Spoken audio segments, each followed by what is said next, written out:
I'm Femi OK, and you're in the stream.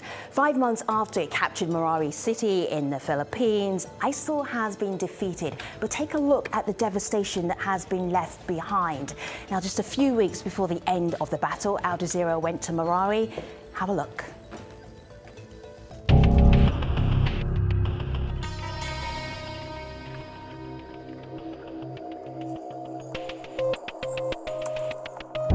إلى أرض الجهاد، هلموا إلى الهجرة، هلموا إلى دار الإسلام في مراوي.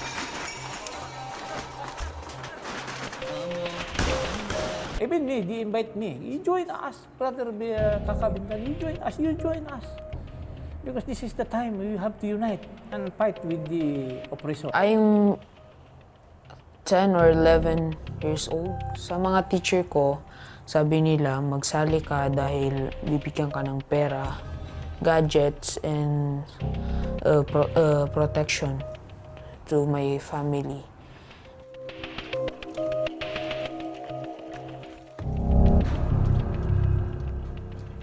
That footage you just watched was from a film by Al Jazeera's 101 East program. Our colleague Steve Chao was with the Philippine military as it made its final push to take Marawi back. The battle took an unexpected 5 months. Much of the city is now in ruins, and more than 1,000 people are dead.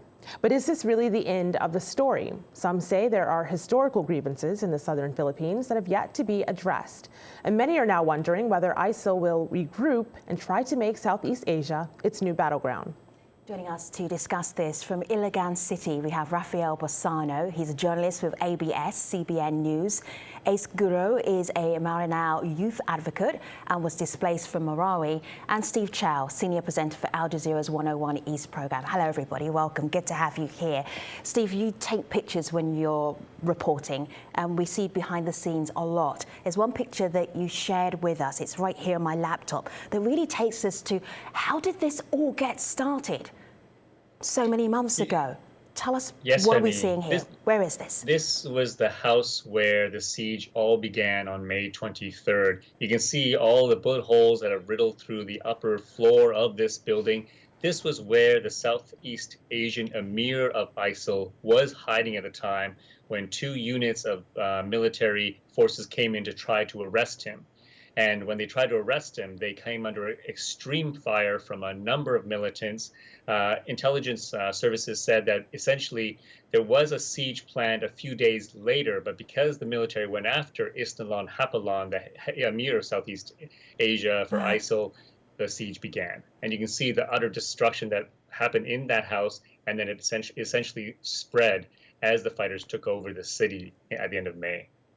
And then 5 months later, we saw pictures like this circulating on Facebook. This is from Inside Military Forum. They're a defense and security forum based in the Philippines.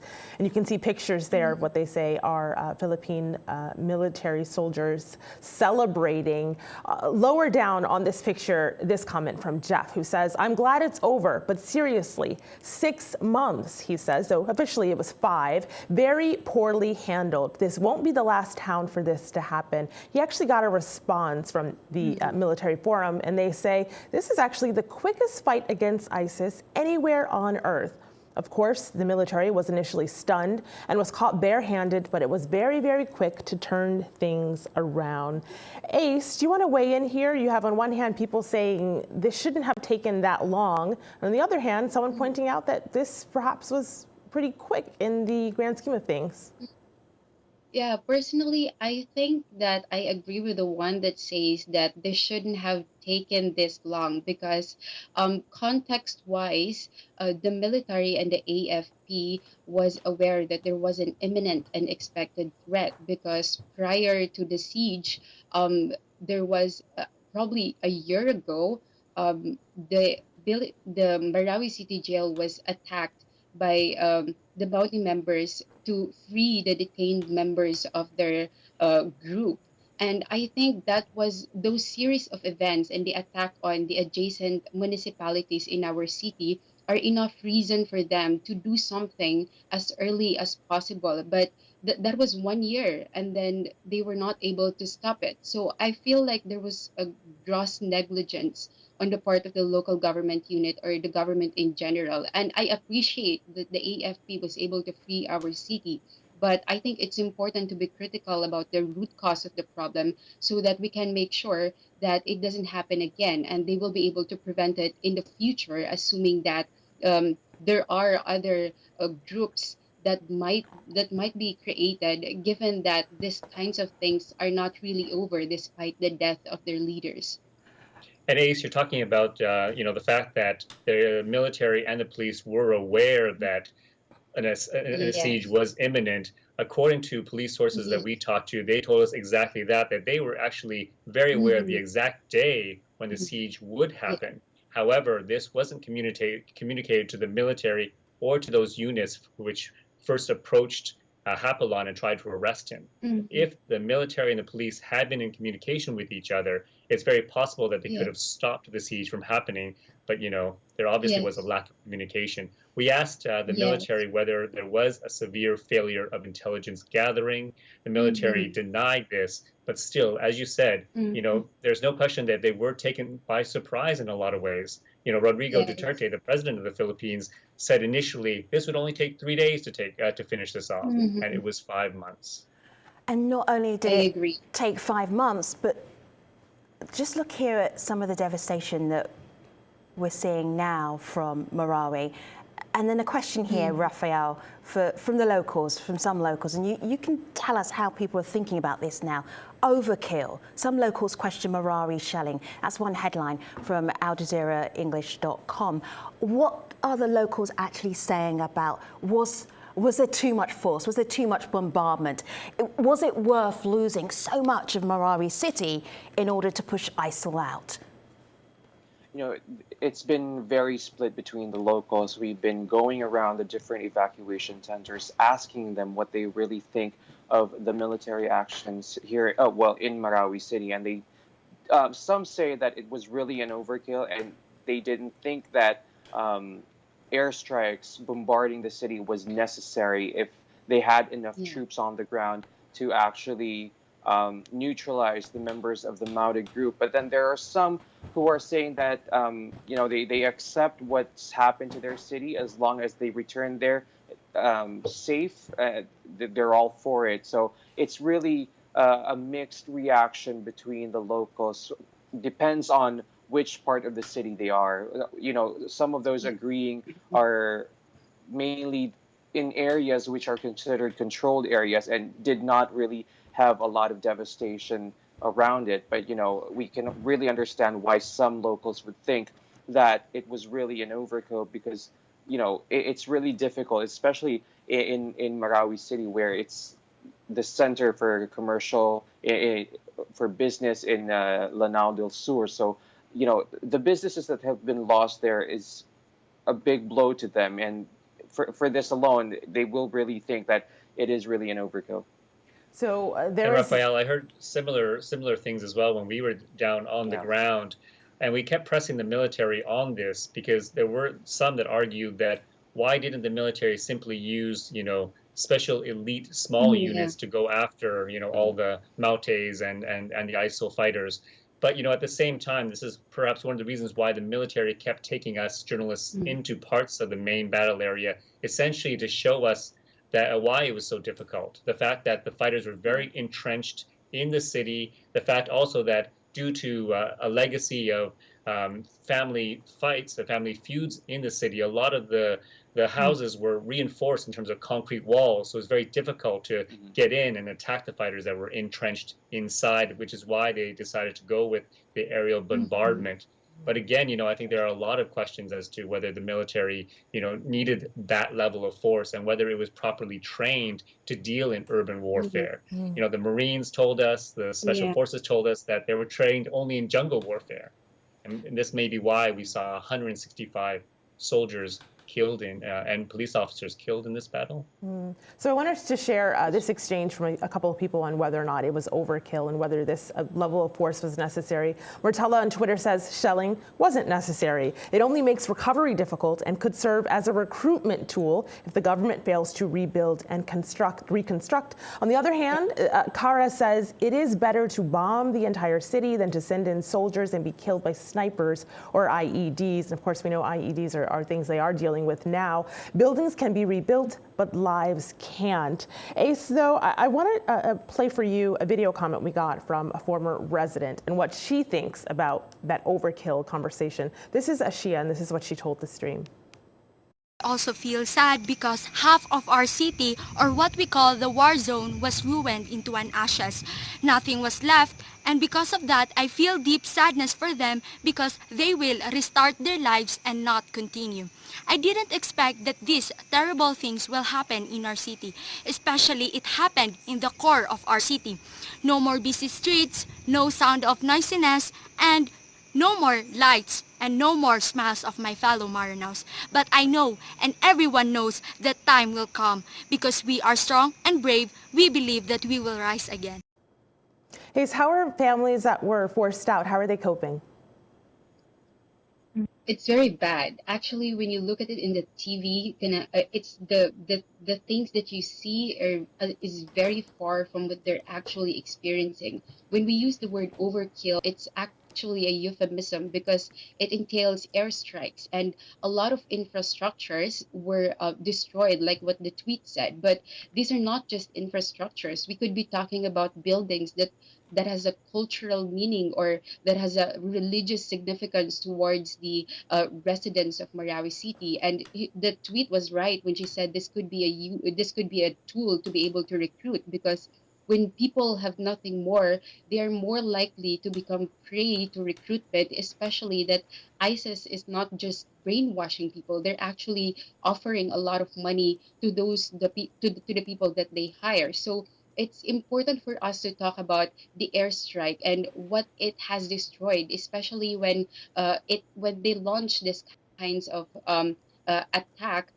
It was very obvious that it was inefficient, given that some of the members of the AFP were actually killed because of the very airstrikes that they were launching. So, given that it wasn't effective, we have to talk about to what extent were they willing to, destroy the Marawi City just to say that it's an act of serving the people of Marawi City? I'm not saying that the AFP did not succeed, but what I'm saying is that it's important to diagnose the mechanisms of how they arrive at the point of actually destroying the center of the city where most livelihoods of the Maranaos were located in, and this is where they rely on. So this gives a very big impact in the process of rehabilitation, because rehabilitation usually focuses only on the shelter, but it doesn't always address very big problems like where do they get the source of livelihood after they come back, and how are they going to be able to sustain it, given that there's nothing left for them? Guess let me just bring up this clip here from Taking Back Marawi, which is the 101 East documentary that is now online. It's a little clip where Steve is talking to a young ISIL recruit. His face is blacked out, so we can't see who he is, but he makes a prediction. Have a look at his prediction, what he had to say. But is it too late to stop ISIL's ambitions in the region? Talagang madami sila eh. They're many. Mag-stop muna sila for a year or more than a year. Then babalik sila. Saying gusto talaga nila na maging isang whole Muslim country. Steve, that prediction after all of the devastation in Marawi, how do you get the population to get back there? There's so much work to be done, but the idea that ISIL, they're not even really gone. That's right. It's quite disturbing. According to this young recruit that we talked to, he said that before the siege, he was taken with a lot of other students from the madrasa in Marawi to a training camp about an hour and a half away from the city. And there he met up with about 2,000 ISIL fighters. And he said that many were from overseas, others from Malaysia, Indonesia, and many local Filipino ones. And they're all being trained on making IEDs, trained on how to shoot guns, trained on how to kill, non-believers in his words. And he said essentially the plan was that only about half of them would enter Marawi for the siege, and the other half would be waiting for commands to go elsewhere. And what's very disturbing, there's a lot of disturbing things on this front. The fact that they were already recruiting children from Marawi and elsewhere, and it seemed to be a very systemic approach that they were taking. There's also some footage that the military released from ISIL that shows that this siege was 2 years in the planning. And so if it took 2 years for them to plan this, why wasn't, again, the military aware of this, or why didn't the military act to stop this? Obviously, these ISIL fighters managed to get in a lot of weapons into Marawi to hold the military off for so long. 5 months is a propaganda coup for ISIL. Many security analysts say that it probably surprised even them that these fighters could hold this city for that long. This is the largest front that ISIL has been able to keep outside of Syria and Iraq, and that has serious ramifications. That's why ISIL has put out a lot of propaganda videos telling a lot of people who support ISIL to now focus their attention on Southeast Asia and specifically the Philippines. According to this young recruit that we talked to, he said, the very fact is that many more will be coming after this. And Ace, as you said, if the government doesn't rebuild Marawi fast enough, and the estimation is that it's going to cost more than $1 billion to rebuild Marawi, if they don't come up with that money, if they don't rebuild the homes quickly, and more importantly, provide livelihood to a lot of the youth, where will they go? Where will they turn? So, Steve, I'm really glad you mentioned that, because two of those things that you talked about, we just got comments via YouTube for. Funwako says, now that ISIL have been defeated in the city of Marawi, what now? I think you just answered that. But this next one, you touched on it. This is from What Even Happens Here on YouTube, watching live. There are a lot of boys who were recruited by ISIL, kidnapping them from Marawi. What happened to them? I know you spoke to one mother who that happened to her. Do you know what happens to those who were recruited as child soldiers?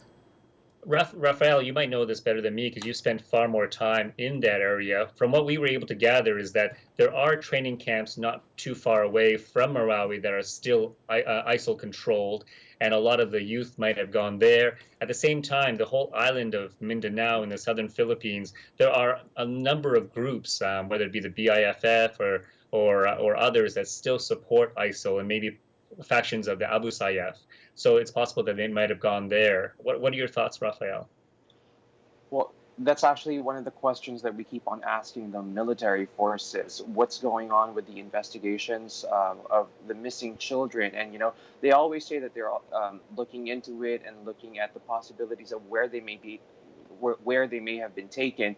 But talking to some of the residents, especially those who know about the recruitment, they do say that a lot of these boys have been recruited, but are now placed in several areas training for another, in preparation for what may be another siege in a different part of the Philippines. But the problem there is, especially for us local media who have been staying here for quite some time, is the lack of information that we are getting. Because I don't know, Steve, if you've experienced this while we were in the capital, but the access to the main battle area and to different parts of the city is very confined. It's very limited, and we always hear the reason being that they want us to be safe. They don't want to incur any